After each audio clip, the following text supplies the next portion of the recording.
permanente, están obligados a acudir en media hora ao centro de traballo.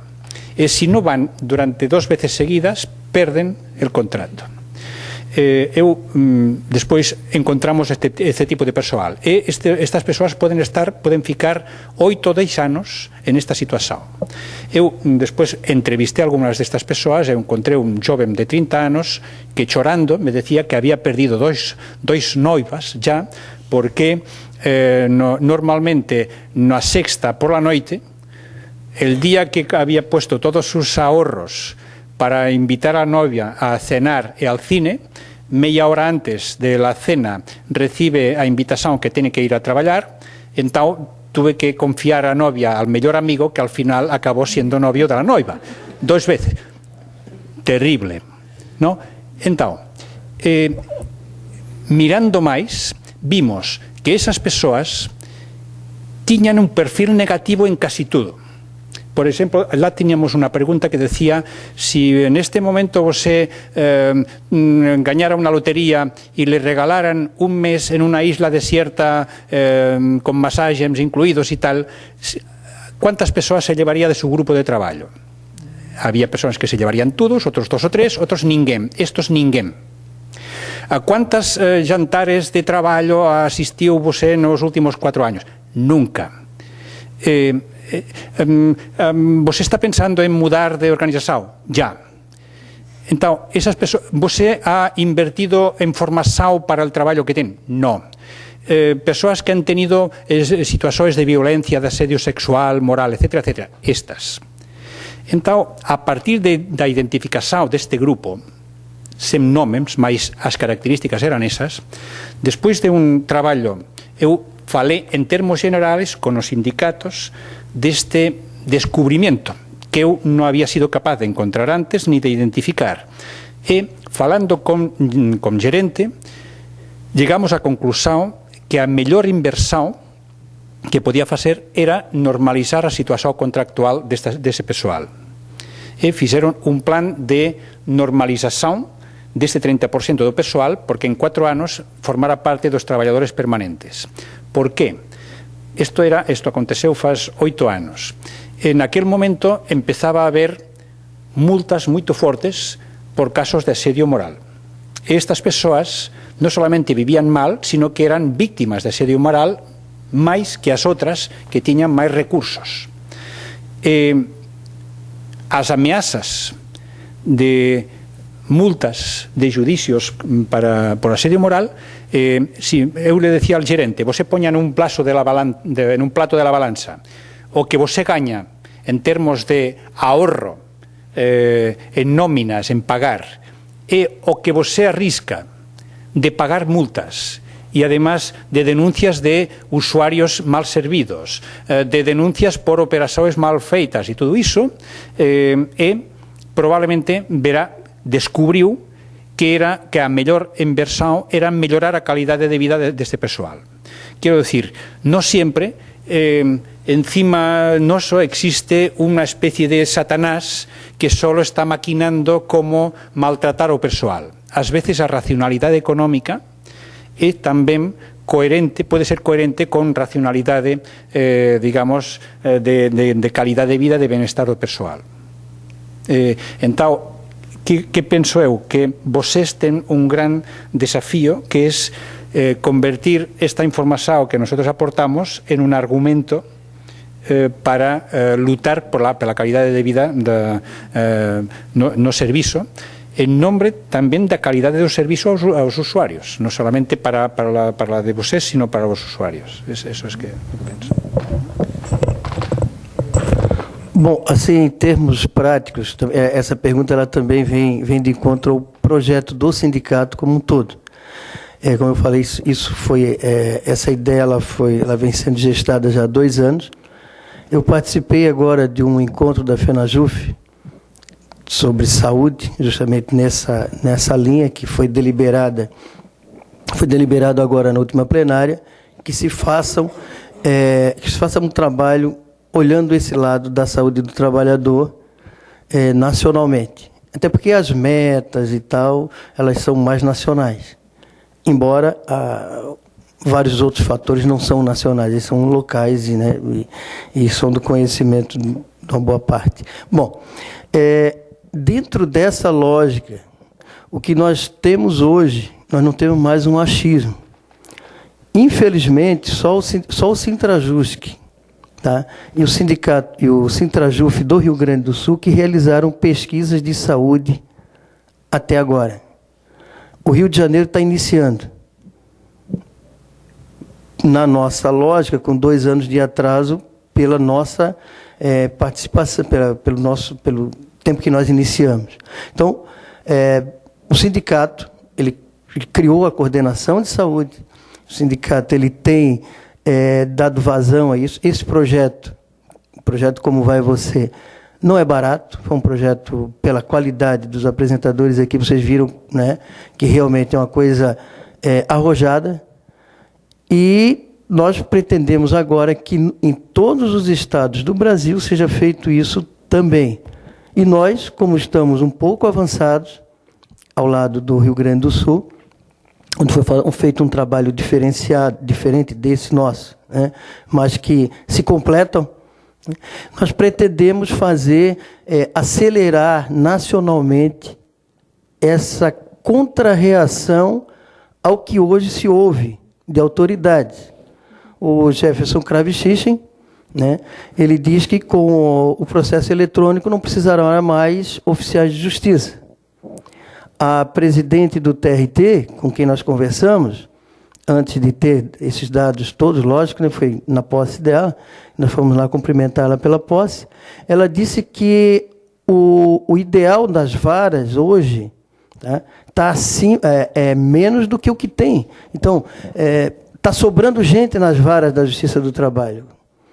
Isso, e a gente chega lá, vamos supor, a Cláudia, ela está aqui, ela está voltando lá para trabalhar, e vai trabalhar até mais tarde.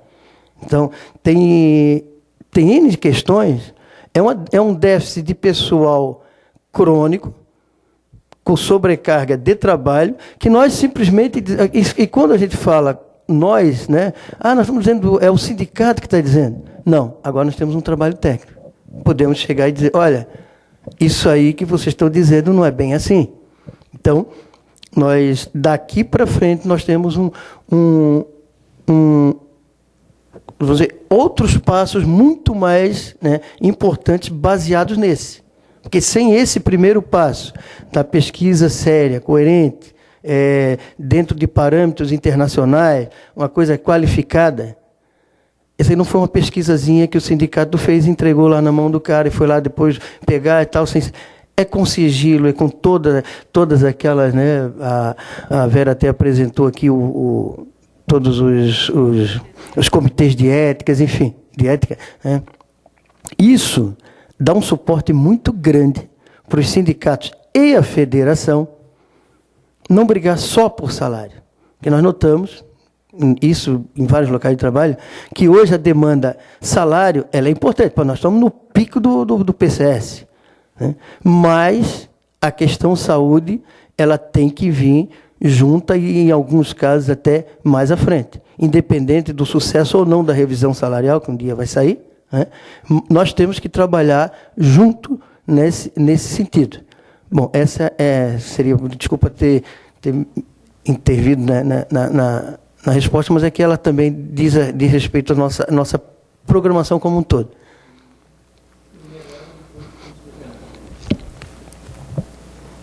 Posso perguntar? Então, até dentro do que o Coinsky estava colocando, eu queria fazer uma pergunta no seguinte sentido. O que tem o judiciário de diferente? Né? Porque todas essas organizações que prestam serviços humanos, vamos assim dizer, embora se veja essa sobrecarga de trabalho, ninguém acha que a educação vai melhorar se botar mais aluno na sala de aula. Ninguém acha que a saúde vai melhorar se a enfermeira ficar correndo de um leito para outro. Por que no judiciário parece que a solução é julgar cada vez mais rápido, arquivar cada vez mais processo, com cada vez menos gente, seja o servidor, seja o juiz? Por que isso, afora o que pense governo, a própria instituição, mas por que isso fica tão bonito assim para a sociedade, para as pessoas? O que o judiciário tem de diferente dessas outras organizações que prestam serviços humanos, que dá uma imagem tão distinta? Posso acrescentar uma coisinha, fazer um acréscimo à tua pergunta? Está aqui presente o Severino, tá, que era diretor liberado do sindicato, que batalhou muito junto ao TRT para aumentar o número de servidores daquele processo, né, Severino? 296, acho que era o ideal. Foi feito estudo para os últimos 10 anos, tem uma deficiência de 334 servidores, certo? Tá. Resumindo, que nós estamos na pergunta dela, nós estamos Isso. O próprio tribunal, no caso do TRT, ele brigou para que não fosse o que a gente dizia à época, tá? Que era 333, tá? Ele brigou por 1/5 disso. E hoje, está lá. É só entrar numa vara de trabalho que tu vai ver o furdunço que é. Bom.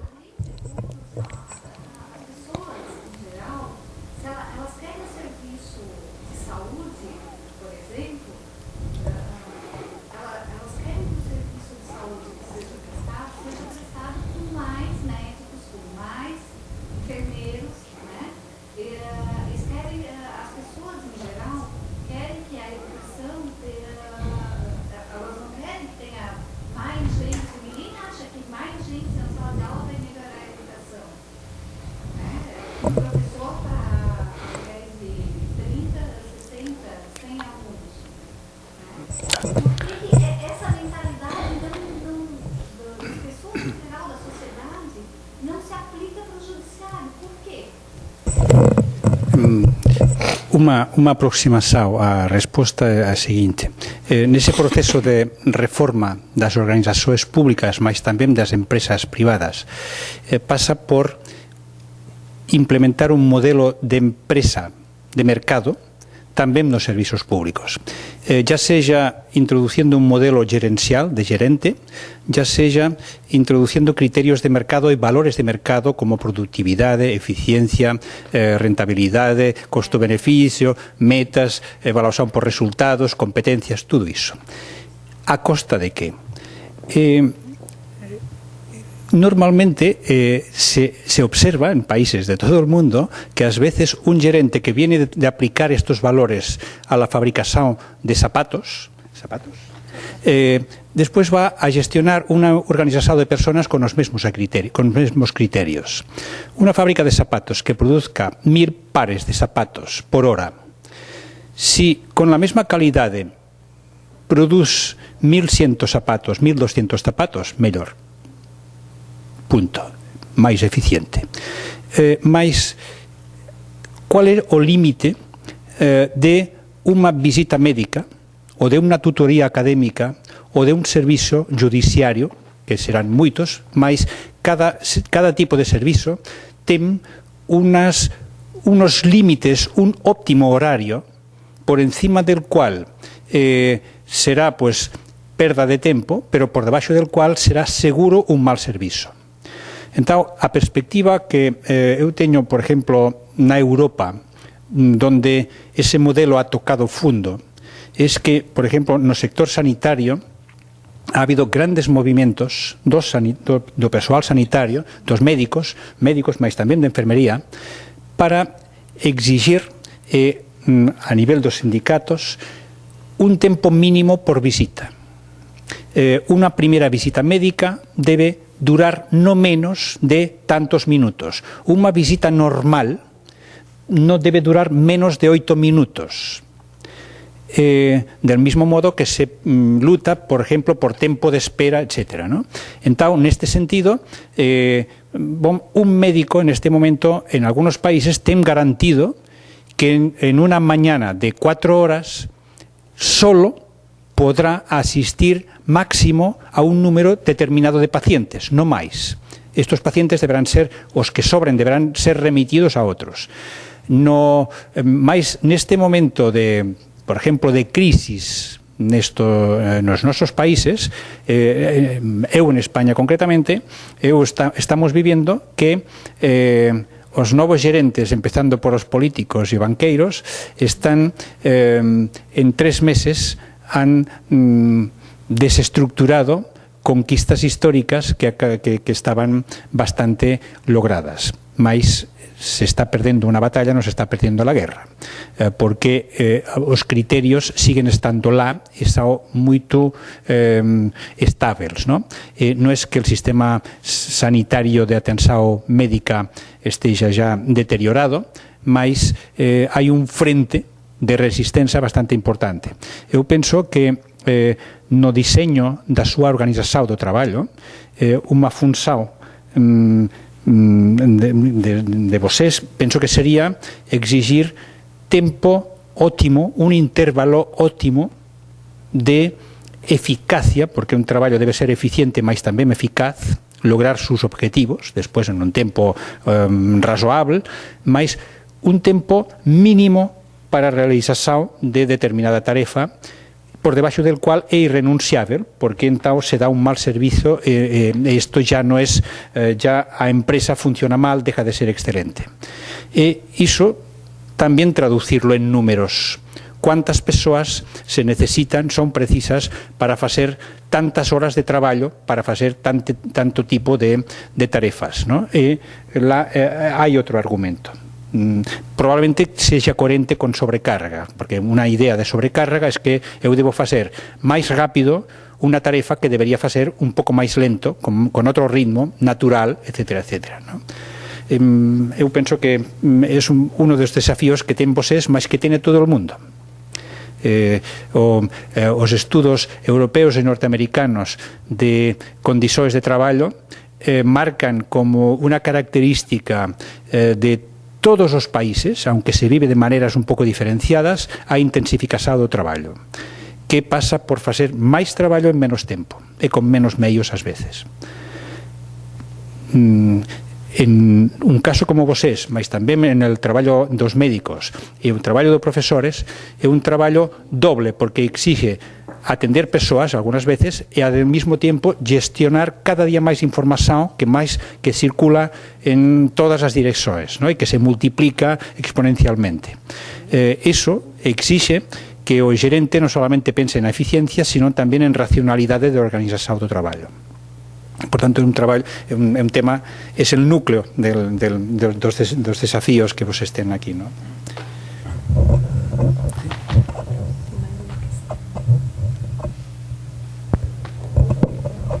Deu, né? Então, tá ligado. Não, eu acho que a indagação da colega, ela foi fundamental, acho que ela pega no cerne da questão toda que a gente vive no judiciário, né? A gente, né, assim, está sendo cobrado via resoluções do Conselho Nacional de Justiça, né, o CNJ, né? E, diferentemente de uma produção de algum objeto concreto, mas no nosso caso, que é a prestação de serviço, e no caso, serviços ligados ao judiciário, ou seja, não está produzindo sapato, sabonete, alguma coisa que é um produto bem padronizado, né? Uma sentença necessariamente não tem que ser igual a outra, né? Sobre, né, inclusive, o risco de perder a qualidade dessas sentenças. Até porque alguma sentença inovadora que tente tratar algum aspecto diferenciado de alguma questão de justiça, né, vai ser mais trabalhosa, vai necessitar mais estudos e tudo mais, né? Ou seja, é um perigo, né, o que estão submetendo tanto os juízes como os servidores, por um lado. Mas, por outro lado, também me parece que essa demanda para cumprir metas e a recompensa por cumprir as metas é ter mais metas ainda sobre aquelas metas anteriores, sobre metas, que está havendo muita cobrança por parte de magistrados e chefias, né, sobre uma gama cada vez maior de servidores. É claro que a gente não adoece tudo ao mesmo tempo, né? É claro que a gente vai resistindo a esse tipo de pressão. Mas dependendo de cada caso, ou como cada colega esteja em determinado momento, a gente sente mais subaque, né?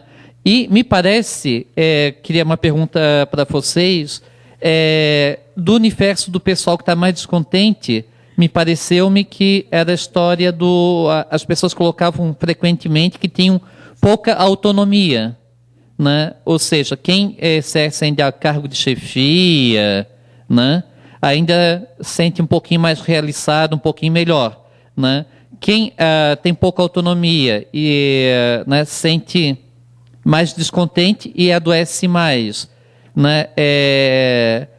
Será que é pela pressão que recebe tanto dos magistrados como de alguns magistrados como de algumas chefias para cumprir ritmos, produção, enfim, de uma forma que tenta padronizar assim, num nível muito exagerado o retorno do funcionário, né? Essa é a indagação. Vamos ver se a gente consegue dar conta de todo esse conjunto. Bom, a questão da autonomia que nós mostramos aqui, que os detentores de posições de chefia, na média, vivem melhor as condições de trabalho ou se percebem melhor ou mais felizes no seu trabalho, ela não é geral. O que nós vimos aí nas entrevistas com algumas pessoas que têm cargos de chefias, e inclusive pessoas que estavam em momentos críticos de questionar, deixo ou não deixo esse cargo de chefia, e mesmo que isso representasse uma perda significativa nos seus vencimentos mensais, né? Então, o que nós vimos? A gerência, ou pessoas que têm cargos de chefias intermediário, nós podemos dizer que não só aqui no judiciário, mas em outras instituições, isso a gente encontra na literatura, são pessoas que têm um nível de sofrimento bastante elevado, porque recebe a pressão que vem de cima, né, superior, e o grupo. É a quem o grupo vai recorrer para dizer, isso não dá, não consigo, não posso, não faço, enfim.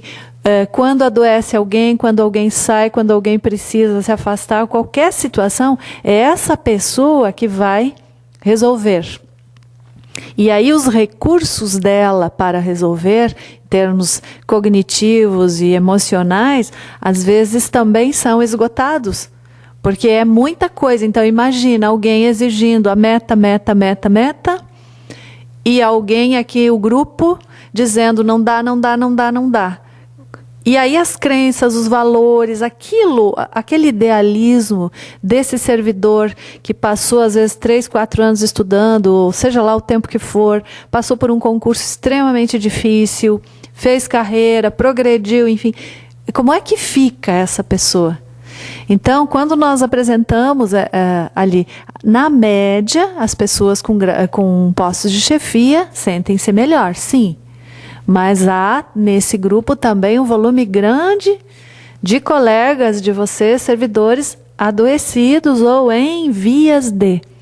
Nós temos um relato de uma servidora que diz assim, primeiro, ela levava trabalho para casa. Fazia isso muito cedo na sua casa, antes do marido e das filhas acordarem.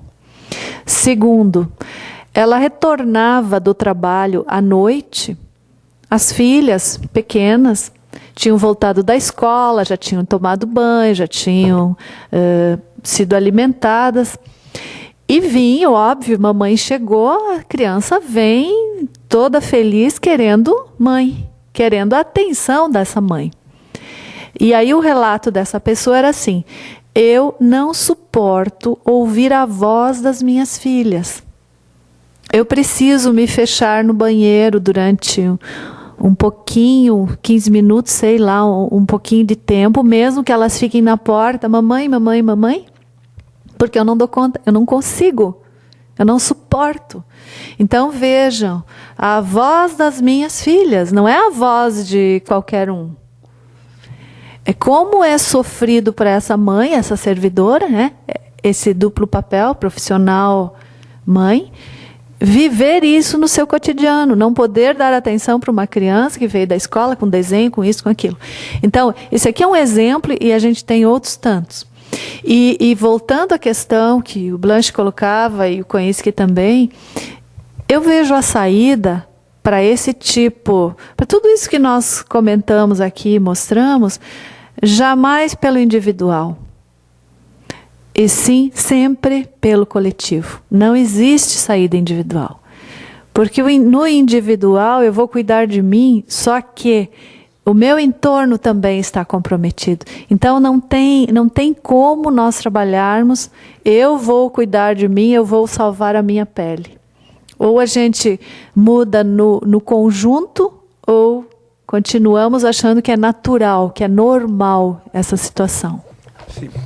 También, solo abundando en este punto, es normal que cuando un problema social o de una organización hay unas fases de aparición do problema. Hay un primer nivel do problema que es que as persoas vivimos un problema como si fuera individual e como si fuera exclusivo. Eu descubro que eu non teño tempo e acabamos casi culpabilizándonos de non saber organizar ben el tempo, el traballo, e pensamos que es que vamos a traballar estresados e por eso traballamos mal, e entonces buscamos masaxes, yogas e todas estas coisas que ayudan, mas que non son a solución, sino que son unha maneira de enmascarar o problema.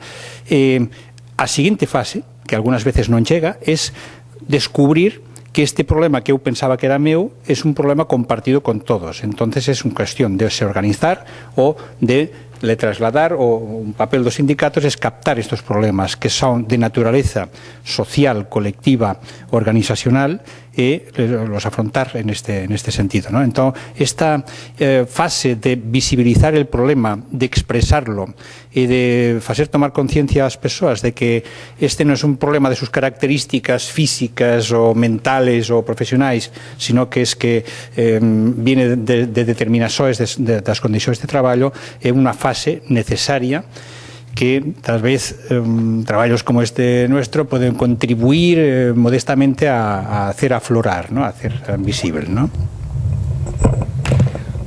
Bom, pessoal, então a gente agradece, né, aos debatedores, né, e aos faltou óculos aqui, a todos 1.537 servidores que participaram dessa pesquisa, né? Não só os 1.517 que foram, tem uns questionários que foram validados, outros não, enfim, né? Todo esse que contribuíram de alguma forma para esse primeiro passo. E encerramos por aqui então, ok?